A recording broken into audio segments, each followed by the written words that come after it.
Library मतलब ये बड़े नॉलेज का भंडार तो है ही है, साथ ही हमें एक नई दृष्टि देती है। यदि हम लगातार किताबों से जुड़े रहे तो मानसिक रूप से एक स्थिरता आती है। किसी भी सवाल पर, किसी भी बात पर हम यूं भड़क नहीं जाएंगे, वहाँ एक स्थिरता आती है। हम सोचते हैं, सोच के बाद में बोलकर सोचना और सोचकर बोलना। यहाँ लाइब्रेरी से यदि बच्चा जुड़ा हुआ है, कोई जुड़ा हुआ है, तो वो बोलकर नहीं सोचेगा, वो सोचकर बोलेगा। ये किसी ने कहा था कि यार किताबें चोरी हो जाएंगी, मेरा अजीज मित्र थे, उन्होंने कहा कि किताबें चोरी हो जाएंगी। तब हमारा जवाब यही था कि किताबों के चोर बचे ही कहें, काश किताबों के चोर होते, काश किताबों के चोर होते। नमस्कार, मैं हूं अंसार मुस्तर और आप देख रहे हैं जनमानस शेखावाटी। दुनिया में 3 तरह के लोग होते हैं। एक वो होते हैं जो पैदा होते हैं, उनका कोई मकसद नहीं होता और इस दुनिया से चले जाते हैं। एक वो होते हैं जो पैदा होते हैं, कुछ टारगेट लेते हैं, लेकिन उनको करने का प्रयास करते करते इस दुनिया से चले जाते हैं। वो पैदा होते हैं, कुछ टारगेट लेते हैं और उन टारगेट को पूरा करने के लिए जी तोड़ मेहनत भी करते हैं, प्रयास भी करते हैं और उनको पाने में कामयाब भी होते हैं। ऐसे लोग दुनिया में सिर्फ 1% लोग होते हैं और उन 1% लोगों का जिंदगी का एक मकसद होता है लोगों को मोटिवेट करना, उनकी जिंदगी को कामयाब बनाना। आदमी में अगर हुनर हो तो वो कोई भी काम करने में कामयाब हो सकता है और वो जिंदगी का जो मकसद होता है उसको पा लेता है। आप देख रहे होंगे आजकल सोशल मीडिया का जमाना है। बच्चे से लेके बूढ़े तक, मर्द से लेके औरत तक, सबके हाथों में मोबाइल होता है। उस मोबाइल में इस कदर वो बिजी रहते हैं कि अपनी जिंदगी के जीने का मकसद ही भूल जाते हैं। लेकिन में ऐसी जिंदगी में कुछ लोग ऐसे भी हैं जो उनको उस मोबाइल से, उस बुरी लत से छुटकारा दिलाना चाहते हैं। आज मैं आपको ऐसे ही एक शख्स के पास ले जाने वाला, जिसने ना केवल लोगों की जिंदगी बदल दी है, लेकिन उन्होंने ऐसा काम कर दिखाया जो लोग उनकी बताए रास्ते पर चलकर अपने आप को धन्य महसूस कर रहे हैं। हाँ जी, मेरे पीछे आप कितनी किताबें देख रहे होंगे और ये है हिंदी प्रयोगशाला, जिसके डायरेक्टर या जिन्होंने इसको तैयार किया है वो हैं एक सरकारी विद्यालय के प्राध्यापक अभिनव जी सरोवा। आइए उनसे बात करते हैं, जानते हैं कि ऐसी माहौल में उन्होंने ये जो किताबें पढ़ने का शौक है वो कैसे पाला और किस तरह से लोगों के दिलों में वो किताबों पढ़ने का जज्बा भर रहे हैं। और बात करते हैं अभिनव जी से। मेरे साथ हैं अभिनव जी, आइए उनसे बात करते हैं, जो कि हिंदी प्रयोगशाला के नाम से उन्होंने अपने विद्यालय में स्थापित किया है और इसको बच्चे पढ़कर बहुत अच्छा सुखद एहसास कर रहे हैं, मोटिवेट भी हो रहे हैं। आइए बात करते हैं। सर नमस्कार। नमस्ते। सर कैसे हो? बढ़िया। सर एक बार दर्शकों को अपना परिचय दे दीजिए। सभी को नमस्ते। मेरा नाम अभिनव सरोवा है और मैं राजस्थान झुंझुनू के अलसीसर ब्लॉक के बासड़ी गांव का रहने वाला हूं। 2012 में मैं 3rd ग्रेड अध्यापक के तौर पर लगा, हिंदी विषय ही था वहाँ भी, और उसके बाद 2017 से मेरी पोस्टिंग बतौर लेक्चरर प्रतापगढ़ रही। 2019 से मैं झुंझुनू के पिथुसर उच्च माध्यमिक विद्यालय में सेवारत हूँ और यहाँ पर अभी 3 साल हो गए मेरे को काम करते हुए। सर आपका जो हम कहीं भी पोस्ट देखते हैं सोशल मीडिया के जरिए या लोगों से सुनते हैं, और आज हमने आपकी इस हिंदी प्रयोगशाला के भी दर्शन कर लिए। सर ये आपको शौक कब लगा? एक्चुअली बाकी बच्चों की तरह से मैं भी सिर्फ सिलेबस तक ही सीमित रहता था। वर्ष 2011 की दिसंबर का महीना था और मैं सीकर में था, 2nd ग्रेड की तैयारी कर रहा था उस दरमियान, और वहाँ बिहारी सतसई के 20 दोहे हमारे पाठ्यक्रम में शामिल थे। उन 20 दोहों के लिए हमने सबसे पहले साहित्यिक पुस्तक के नाम से मैंने बिहारी सतसई खरीदी। दूसरी एक किताब थी आचार्य रामचंद्र शुक्ल की चिंतामणि भाग 1। दूसरी किताब मेरी साहित्य के नाम पर वो थी। उसके बाद से उनके बिहारी के दोहे पढ़े, शुक्ल साहब के जब पढ़े, निबंध पढ़े चिंतामणि से, तो ये पढ़ने का जो सुरूर था वो और ज़्यादा से ज़्यादा बढ़ता गया। निरंतर उसके बाद में जॉब लग गए तो थोड़ा सा आर्थिक पक्ष मजबूत हुआ और हर महीने एक दो किताबें, अब वो थोड़ी संख्यात्मक और आर्थिक रूप से भी कहीं ना कहीं कुछ ज़्यादा होता चला जा रहा है। आज आपके पास कितनी किताबें हैं? 10 साल के इस दौर में ज़्यादा भी नहीं तो शायद 1000 किताबें मैंने जमा की हैं, जिनमें कुछ मेरी खरीदी भी हैं और कुछ दोस्तों से, कुछ ऐसे लोग भी हैं जिनसे मैं आज तक रूबरू नहीं हुआ, उनसे मेरी मुलाकात नहीं हुई आज तक, लेकिन उन्होंने बाई पोस्ट और मुझे किताबें भेजी हैं, तो उन सभी के शुक्रगुजार रहेंगे और गुजारिश है कि अपनी मोहब्बत यूं ही बनी रहे। सर, जैसे साहित्य एक सब्जेक्ट होता है जिसको लोग पढ़ते हैं तो उनको रस भी आता है, उनको आनंद भी अनुभूति होती है, और आप हिंदी के प्राध्यापक हैं, और बच्चों को आज का जो माहौल है सर, वो बच्चों के पास ज़्यादा मीडिया, ये मोबाइल का है ज़माना, तो आप उन लोगों में इनकी जगह कैसे कर रहे हैं और कैसे? हम ये देखते हैं जैसे किसी भी क्लास में मेरे पास 10 बच्चे हैं, 10 में से कोई 2 बच्चे भी यदि किताबें लगातार पढ़ रहे हैं तो 20% हम कर रहे हैं। पहले 0% था, अब 20% पर आ गए, तो कारवां बढ़ेगा, टाइम लगेगा। मुझे खुद को 10 साल लग गए इस काम को शुरू करने में, और आज बच्चे पढ़ रहे हैं। जिस दिन इसको लगाया था उस दिन कम थे, आज उनकी संख्या बच्चों की ज़्यादा होती जा रही है निरंतर। अब 8वीं क्लास की बच्ची आती हैं, वो शायद उनके कोई पाठ होगा, उन्होंने कहा कि सर सावित्रीबाई फुले की किताबें चाहिए, तो सावित्रीबाई और ज्योतिबा की किताबें जो मंगवाई गई थी लास्ट मंथ में, वो उन्हीं बच्चों के लिए मंगवाई थी। तो लगातार ये सिलसिला बढ़ रहा है, और खुश मैं इस बात से हूँ कि लोग अभी भी पढ़ रहे हैं, बच्चे अभी भी पढ़ रहे हैं। कई बार ये होता है कि बच्चे पूरी किताब नहीं पढ़ पाते, और ये एक्चुअली बच्चों के साथ मेरे साथ भी होता है। मैं भी कई बार 10, 12, 15 किताबें शायद ऐसी होंगी जिनमें बुक मार्क लगे हुए हैं और पूरी नहीं हो पाई, वो राह देख रही हैं, मैं भी उनकी राह देख रहा हूँ। लेकिन यदि हमने एक कहानी पढ़ी, एक कविता पढ़ी, एक पेज पढ़ा, तो हमने 2 काम एक साथ किए। एक तो उस कहानी से, उस कविता से, उस पेज से हमने कुछ ना कुछ पाया, नंबर 1 बात।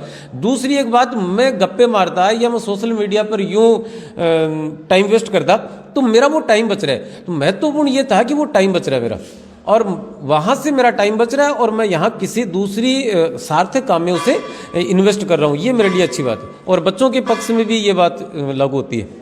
सर, जैसे एक लाइब्रेरी, आपने हिंदी प्रयोगशाला शुरुआत की है, तो लाइब्रेरी की आप क्या इम्पोर्टेंस देखते हैं, कितनी महत्वपूर्ण है ये? स्कूलों में हो, गाँवों में हो, या घरों में भी लोग आजकल प्रेरित होकर ऐसी चीज़ें शुरू कर रहे हैं, तो इसके बारे में आप क्या कहेंगे? सर, लाइब्रेरी एक्चुअली हमारे जीवन का एक अभिन्न हिस्सा होना चाहिए, और है, लेकिन कई दफ़ा ये लगता है कि हम उससे कट से गए, और वो हमारे कहीं ना कहीं जुड़ी रहती है चीज़ें। लाइब्रेरी शुरू करने का ये जो मेरा मानस था, यहाँ ये प्रतापगढ़ से एक हमारे साथी हैं माणिक जी, उन्होंने बसेड़ा नाम की एक स्कूल थी, वहाँ पे संडे लाइब्रेरी के नाम से उन्होंने शुरू किया था, और वहीं से ये थीम दिमाग में थी कि यार हम भी कुछ करें। किताबें घर पे पड़ी थी, और स्कूलों में क्या होता है, एक तो प्रॉपर लाइब्रेरियन नहीं है, प्रॉपर लाइब्रेरियन न होने की वजह से कई बार किताबों की जो कमी है, और किताबें जब भी पुस्तकालय के लिए मंगवाई जाती हैं तो वहाँ उनका जो चयन है वो ठीक ढंग से नहीं होता। हम मोटी मोटी, बड़ी बड़ी, भारी भारी पुस्तकें, साहित्यिक पुस्तकें ले लेते हैं, जबकि हमारे पास जो पढ़ने वाले बच्चे हैं वो दूसरे स्तर के छोटे बच्चे भी हैं। अब 1 से 5 के बच्चों के लिए शायद ही आपको किसी विद्यालय की किसी लाइब्रेरी में कोई किताब मिले, तो हमने वो काम चालू किया कि छोटे बच्चों के लिए छोटी पत्रिकाएं हैं, लघु कथाएं हैं, चित्र कथाएं हैं, वो चीज़ें लेकर आए, उनकी क्लास में रखी। यहाँ जो किताबें पढ़ी हैं 1 से 5 का उस वाले बिल्डिंग में चल रही है वो क्लास है, तो वहाँ उन बच्चों के लिए अलग से। और लाइब्रेरी मतलब ये हमारे नॉलेज का भंडार तो है ही है, साथ ही हमें एक नई दृष्टि देती है। यदि हम लगातार किताबों से जुड़े रहे तो मानसिक रूप से एक स्थिरता आती है, किसी भी सवाल पर, किसी भी बात पर हम यूं भड़क नहीं जाएंगे, वहाँ एक स्थिरता आती है। हम सोचते हैं, सोच के बाद में बोलकर सोचना और सोचकर बोलना। यहाँ लाइब्रेरी से यदि बच्चा जुड़ा हुआ है, कोई जुड़ा हुआ है, तो वो बोलकर नहीं सोचेगा, वो सोचकर बोलेगा। ये एक फायदा होता है इसका। बिल्कुल, क्या बात है। कहते हैं ना कि इंसान की उम्र नहीं, इंसान के काम बड़े होने चाहिए, उससे वो महान बनता है। और आज ये जो अभिनव जी मेरे साथ बैठे हुए, इन्होंने भी ऐसी सोच रखी है और ऐसे ही पड़ाव पे हैं। सर, आपके पास इतनी किताबें हैं, सबसे ज़्यादा आपकी रुचिकर किताब बता दो, या ज़्यादा मुझे इंटरेस्ट उसमें रहता है। उसके लिए देखिएगा, एक तो वर्तमान में हमारे देश में जो हालात हैं, राजनीतिक रूप से कहीं ना कहीं थोड़ा सा घालमेल हो रहा है। तो इस संक्रमण के दौर में डॉक्टर पुरुषोत्तम अग्रवाल की किताब है कौन है भारत माता, जिसमें पंडित नेहरू पर उन्होंने बात करने का प्रयास किया है। बहुत अच्छे से उन्होंने अपनी बात कही है। कबीर को समझने के लिए उनकी पुस्तक है, और इसके साथ ही राहुल संकृतेन की एक पुस्तक है। 2 पुस्तकें हालांकि उनकी, वैसे तो जो मैंने पढ़ी अभी तक, एक तो भागो नहीं, दुनिया को बदलो, और एक थी वोल्गा से गंगा। तो वोल्गा से गंगा जो किताब है, मैं सजेस्ट करूंगा कि न सिर्फ आपको बल्कि सभी सुनने वाले लोगों को पढ़नी चाहिए। 25 पाठों के माध्यम से उन्होंने उस समय के दौर से, जब मानव जो है वो जंगलों में निरंतर घूमता था, और तब से लेकर 1960 के दशक तक का उन्होंने 25 कथाओं के माध्यम से, कहानियों के माध्यम से पूरी उस मानव की पद यात्रा को या मानव यात्रा को पिरोया है। बहुत शानदार किताब है। डॉक्टर घासीराम वर्मा के द्वारा लिखे गए पत्र, जिनका संपादन कृष्णा जाखड़ ने किया, समय से संवाद, पठनीय किताब है। मैं कहूँ कि हर एक बालिका, हर एक महिला और हर एक व्यक्ति को उसे पढ़ना ही चाहिए। सर, जैसे आपने बुक्स बच्चों को भी लिखी है, कोई आपको उनमें उन किताबों के जरिए कुछ ये मिला है कि इसके अंदर ये सुधार हुआ है, या ये बच्चे ये करके लाए तो मुझे खुशी हुई?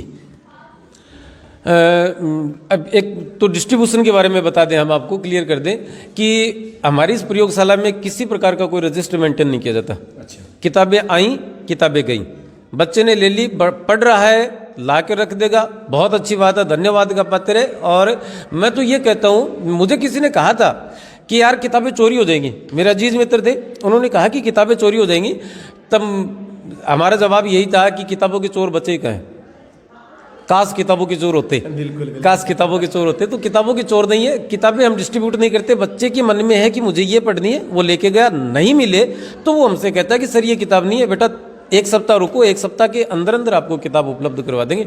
हाँ, वो जब हम बात करते क्लासरूम में, वो शायद मंच पर अपनी बात कह पाए या नहीं, उस बात के लिए हमने कभी जांचा नहीं उनको, लेकिन क्लासरूम में जब हम बात करते हैं, जैसे गोदान पढ़ के आया बच्चा, तो गोदान में उसने कहा कि सर ऐसा लगता है कि ये तो हमारे घर का एक किस्सा है, हमारे घर की कहानी थी, और 1936 में प्रेमचंद लिख के चले गए, पापा का नाम बदल दिया, दादा का बदल दिया, हम भाई बहनों का नाम बदल दिया, चीज़ वही है, किस्सा वही है।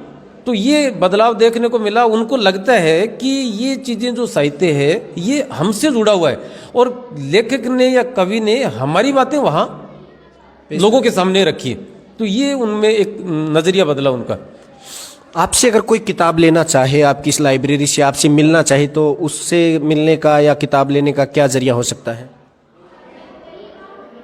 यदि आजू बाजू के हैं तो यहाँ आकर मिल सकते हैं, बाकी रास्ते में कभी से मिल सकते हैं। और इसके अलावा फेसबुक पोस्ट के माध्यम से खूब सारे लोगों ने न केवल मुझे किताबें भेजी हैं, कुछ किताबें ऐसी हैं, समय से संवाद की मैंने अभी तक 25 किताबें अपने दोस्तों को बाई पोस्ट भेजी हैं, समय से संवाद की। तो इस प्रकार से किताबें लेने देने का जरिया चलता रहता है। इसके अलावा भी यदि लगे कि हम उनसे संपर्क करें, आपकी वीडियो के माध्यम से मैं समझता हूं कि शायद हम ज़्यादा लोगों तक पहुंच बना पाएंगे, तो मैं अपने नंबर, व्हाट्सअप नंबर यहाँ टेली कर देता हूँ, 9314911782 93141911 ये मेरे व्हाट्सअप नंबर है। इसके माध्यम से बहुत सारे लोगों को PDF किताबें शायद 700-800 मोबाइल में रहती हैं हमेशा से, तो वो भी PDF के रूप में कक्षा 10, 11, 12 के जितने भी लेखक और कवि हैं, उन सभी लेखकों और कवियों की हिंदी साहित्य, हिंदी की बात कर रहे हैं हम, तो वहाँ उनकी किताबें हमारे यहाँ पर शामिल है। मूल किताब कई बार नहीं भी है तो उस लेखक की दूसरी किताब है, तो कम से कम वहाँ से बच्चा उनकी लेखन दृष्टि किससे परिचित हो सकता है, और वहाँ उनका जो जीवन और रचना परिचय वो बेहतर ढंग से समझ सकते हैं। और सर, आप जितने भी दर्शक देख रहे हैं, क्या मैसेज देना चाहोगे युवाओं को, बुजुर्गों को, जितने भी लोग इस वीडियो को देख रहे हैं आपकी हिंदी प्रयोगशाला के जरिए? सर, लोगों के पास संसाधन खूब हो गए, आजकल ये भी नहीं है कि हम किताबें मंगवा नहीं पाते। अमेजन है, फ्लिपकार्ट है, राजकमल, वेबसाइट आप भरी पड़ी हैं, आप जिनसे जब चाहे मंगवा सकते। तो किताबें मंगवाएं, किताबें पढ़ें, खरीद कर पढ़े, खरीद के नहीं पढ़ सकते तो मांग कर पढ़े, मांगने से कोई नहीं दे तो चोर कर पढ़े। किताबों से पढ़ना, किताबों से जुड़े रहना मेरे ख्याल में बहुत ही ज़्यादा निहायत ही ज़रूरी है। और सोशल मीडिया पर टाइम आपने खर्च कर दिया, PDF में पढ़ लिया, PDF में मैं भी पढ़ा करता था, लेकिन PDF पढ़ ली तो उससे एक नुकसान, हालांकि पैसे नहीं लगते, पढ़ लेते, नुकसान उसका ये है कि कोई लाइन हमें अच्छी लगी, उस पेज पर हम कुछ लिखना चाहें वो नहीं लिख सकते। वहाँ पे हम कोई फूल डालना चाहें, कोई पत्ती डालना चाहें, हम अपने ज़माने में जब स्टूडेंट थे तब किसी पक्षियों की रंगी बिरंगी पंखे डाल दिया करते थे, वो नहीं डाल सकते आप। PDF का ये एक लॉस है। तो किताबें टेक्स्ट में पढ़ें और किताबें पढ़ने के लिए खरीदें, अलमारी में सजाने के लिए किताबें शोरूम में पड़ी हैं, वहाँ कहाँ से घर पे लाने की क्या ज़रूरत है। घर पे लाने का मतलब है किताब को पढ़ा जाए, और पढ़ने के लिए यदि हम किताबें खरीदेंगे वो ज़्यादा बेहतर है। मेरे साथ इस हिंदी प्रयोगशाला से जुड़े हुए बच्चे भी हैं, आइए उनसे भी जानकारी हासिल करते हैं। जी, आपका नाम? मेरा नाम जितेंद्र, मैं कक्षा 11 का विद्यार्थी हूँ। आपने अब तक कितनी किताबें पढ़ ली हैं यहाँ से? 27 किताबें पढ़ ली हैं। आपको इनमें सबसे बेहतर किताब कौन सी लगी? बात बनेतर। उसमें क्या खास है? इनमें 2 तो पक्षी हैं और एक कछुआ है, जो आपस में बात बताते हैं, कहानियाँ। बहुत अच्छा। और कैसा लगता है आपको पढ़ने पर किताब? बहुत अच्छा। जी, आपका नाम? जन्नत, कक्षा 11 में पढ़ती हूँ। और कितनी किताबें पढ़ी है आपने अभी तक? लगभग 6-7। अच्छा। सबसे बेहतर किताब कौन सी लगी? गुले नगमा। गुले नगमा कौन है इसके राइटर? फिराक गोरखपुरी। लाइब्रेरी स्थापित करने से या इसकी शुरुआत करने से आपको क्या बदलाव नजर आ रहा है? इसके लेकर आप क्या कहेंगे? सोशल मीडिया पर इसकी खूब सारी पोस्ट लगाते रहते हैं। हमारे विभाग के अधिकारी भी आते हैं, उन्होंने भी खूब इसको सराहा है। और इसके 2 फायदे बड़े हुए हैं। पहला फायदा तो ये हुआ कि बहुत से नए लोगों से जान पहचान हो गई। मैं आपको बताऊं, उत्तराखंड में हमारे एक साथी हैं महेश पुनेठा जी, जो झोला पुस्तकालय लेके चलते हैं। मतलब कोई यकीन नहीं करे कि उन पहाड़ों में कोई झोले में किताबें लेकर जाए, बच्चों के लिए उपलब्ध करवाता है। झोला पुस्तकालय, उनका नाम बड़ा प्यारा है और मेरी तरफ से खूब सारा लगदाद है उनको। दूसरा एक ये फायदा हमें नजर आया कि जहाँ तक मेरी जानकारी है, कम से कम 10 स्कूल ऐसे हैं राजस्थान के जो पीएस भी हैं, यूपीएस भी हैं और सीनियर सेकेंडरी स्कूल भी हैं, जहां पर इस प्रकार की लाइब्रेरी शुरू की गई है। उन लोगों ने बाकायदा फोटो और वीडियो हमारे साथ शेयर किए कि सर हमने भी ऐसा ऐसा कुछ शुरू किया है। तो वो देख के लगा ऐसा कि ये एक संक्रमण का रोग है, एक छूत का रोग है, इसको फैल जाना चाहिए, फैलता रहे। ये सुझाव के तौर पर यदि बात करें तो एक तो किताबें पढ़ना तो प्राथमिक है ही है। उसके बाद में यदि हम कहें तो जो भी राजकीय विद्यालय हैं उनके साथ साथ निजी विद्यालयों की लाइब्रेरी, निजी विद्यालयों में तो लाइब्रेरी एकदम मृतप्राय होती है और विद्यालय की जान जो है वो लाइब्रेरी में बसती है, एक्चुअली उसमें बसती है। तो मेरा सभी जो वरिष्ठ मेरे साथीगण हैं उनसे आग्रह रहेगा कि अपने विद्यालयों में यदि लाइब्रेरी प्रॉपर ढंग से संचालित नहीं है, हालांकि कुछ समस्याएं हो सकती हैं, लाइब्रेरियन नहीं है प्रॉपर, तो किस अध्यापक को दें, उनको भी अपने पीरियड देने होते। बावजूद इसके अब वो तो निरंतर की प्रक्रिया है, आप निरंतर से अलग जाके कुछ करेंगे तभी तो हम कुछ ले पाएंगे। तो मेरा गुजारिश यही रहेगी कि हम अपने विद्यालयों में स्थापित जो पुस्तकालय हैं उनको बेहतर तरीके से और मोटिवेट करें, उनको संचालित करने का प्रयास करें। प्रयास करेंगे, टाइम लगेगा, लेकिन निश्चित रूप से वो बच्चे उससे जुड़ेंगे। तो बिल्कुल बिल्कुल, क्या बात रखी है कि जितने भी विद्यालय हैं, जो भी स्कूलें हैं, उनमें ये लाइब्रेरी जो है, प्रयोगशाला जो है, वो शुरुआत की जानी चाहिए। अगर है तो उसका सुचारू रूप से संचालन होना चाहिए। ये एक बहुत बड़ा मैसेज दिया है। जैसे सर देख रहे हैं कि आपका, हमने पहले इस आपकी विजिट किया यहाँ से, तो लिखा हुआ था हिंदी प्रयोगशाला। तो सर पुस्तकालय या लाइब्रेरी नाम तो हमने सुना, लेकिन ये प्रयोगशाला एक पहली बार हम देख रहे हैं, तो इसके बारे में क्या बात है? देखिएगा, वैसे तो हिंदी के लिए पुस्तकालय होते हैं, एक्चुअली पुस्तकालय होते हैं, लेकिन साइंस ज्योग्राफी इनके लिए क्या होते हैं, प्रयोगशाला, लेबोरेटरी होती है। और भाषा विज्ञान नाम का भी एक सब्जेक्ट चलता है, तो भाषा में भी विज्ञान है, इसमें कोई दो राय नहीं। और हम एक अनोखा प्रयोग इसलिए कर रहे थे कि हमारी खुद से और दोस्तों से जुटाई हुई किताबें हम अपने बच्चों में वितरित कर रहे हैं। अपनी किताबें हैं, दोस्तों से ली हुई किताबें हैं, किसी से मांग के लिए। एक दो साथी ऐसे भी जिनको मैंने फ़ोन करके कहा कि भैया आपके नाम से यहाँ किताबें चाहिए, तो वो किताबें हमने बच्चों के साथ वितरण की हैं, शेयर की हैं। इसलिए ये एक नया प्रयोग था और इसलिए हमने इसको शामिल किया। इस प्रयोग में हमने एक काम और किया है, हमारे कोई भी साथी है, उनका कोई बर्थडे है, यदि किसी ने जॉब लगी है किसी की, तो उस जॉब के यादगार के तौर पर और हम एक किताब खरीदते हैं, वो किताब हमारी प्रयोगशाला में शामिल करते हैं। बाकायदा उस पर लिखा जाता है कि अमुक व्यक्ति की नौकरी, ज्वाइनिंग या जन्मदिन या शादी की स्मृति में और हिंदी प्रयोगशाला में इसे शामिल किया गया है। तो वो एक हमें याद रहेगा और मैं चाहता हूँ कि हमारे बच्चे घर के, विद्यालय के 10, 15, 20 साल बाद भी उन किताबों को देखेंगे तो एक बार उनके दिमाग में क्लिक करेगा कि यार ये उस अंकल का, उस दीदी का उस समय इस प्रकार का कोई कार्यक्रम हुआ था। सर आप सोशल मीडिया पे जब कोरोना काल शुरू हुआ था तो आपने एक चैनल भी शुरू किया था, उसके ज़रिए भी आप हिंदी के प्राध्यापक हैं, तो बच्चों को हिंदी के लिए भी बहुत अच्छा मतलब चैप्टर सबक दे रहे हैं, उसके लिए क्या कहेंगे सर? क्या नाम है चैनल का आपके? सर ये दिसंबर 2020 में हमने शुरू किया था। चैनल का नाम रखा था हिंदी वाले माड़ साहब, और वहाँ 10, 11, 12 में हिंदी और हिंदी साहित्य के तमाम पाठों की व्याख्या, उनके पाठ के प्रश्नोत्तर और जो भी परीक्षा उपयोगी सामग्री है उसके लिए काम कर रहे हैं अभी तक तो। लेकिन हमारा आगे का विचार ये है कि जो भी पुस्तकें हम पढ़ते हैं उन पुस्तकों की समीक्षात्मक रूप से वहाँ पर 10 से लेकर 15 मिनट तक या तो हम किसी साथी से बात करें, और या अपना जो व्यू है वो अपना नज़रिया उस किताब से हमने जो कुछ देखा, पढ़ा, लिखा, सीखा वो उस पर शेयर करने का मूड है। शायद हम 2023 में ये नया काम शुरू कर देंगे उसी चैनल पर, हिंदी वाले माड़ साहब। हिंदी वाले माड़ साहब पर। तो इनका जो हिंदी वाले माड़ साहब चैनल है वो भी बहुत बेहतर तरीके से, इनकी जिस तरह से अंदाज है इनका बेबाकी से बोलने का और इनका जो तरीका है उसको हर आदमी पसंद करता है, और उम्मीद करते हैं इस तरह से जो लोग संघर्ष करते हुए अपनी ज़िंदगी के मरहले को या अपनी ज़िंदगी को जीने का एक बहुत बेहतर तरीका बनाते हैं, उनको जनमानस शेखावाटी भी सैल्यूट करता है। और उम्मीद है आपको ये साहित्य के जो संदर्भ में एक वीडियो डाला जा रहा है इसको आप लोग पसंद भी करेंगे और इनकी जो बेहतरीन बातें हैं वो सुनेंगे। मैं कैमरामैन रेहान के साथ अंसार मुस्तर, जनमानस शेखावाटी, झुंझुनू।